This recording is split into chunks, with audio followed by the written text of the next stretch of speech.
അപ്പം എന്നിട്ടും അയാൾക്ക് ഇത്രമേൽ ഈ പുതുതലമുറയിൽ വലിയ സ്വീകാര്യത എങ്ങനെ കിട്ടുന്നു എന്നുള്ളത് പ്രധാനപ്പെട്ടൊരു ചോദ്യമാണ്.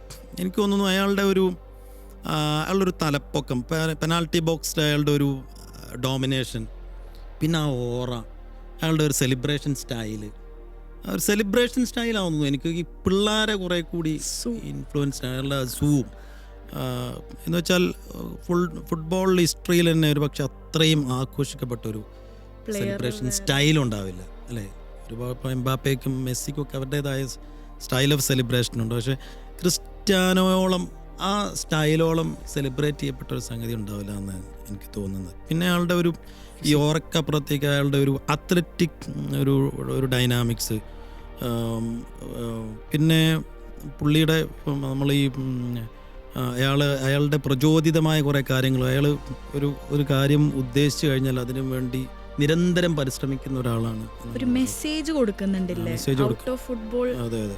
പിന്നെ അയാൾ കഠിനാധ്വാനിയാണ്, റിസ്ക് എടുക്കാൻ ഭയങ്കര താല്പര്യം. ഇപ്പോൾ മെസ്സിയെയും ക്രിസ്ത്യാനോയും നമ്മൾ കമ്പയർ ചെയ്യുമ്പോൾ മെസ്സി കുറേ കൂടി കംഫർട്ട് സോണിൽ നിൽക്കാൻ ആഗ്രഹിക്കുന്നവരാണ്. അയാൾക്ക് കുറേ സെൻറ്റിമെൻറ്റ്സും അയാളുടേതായ ഫീലിങ്സും.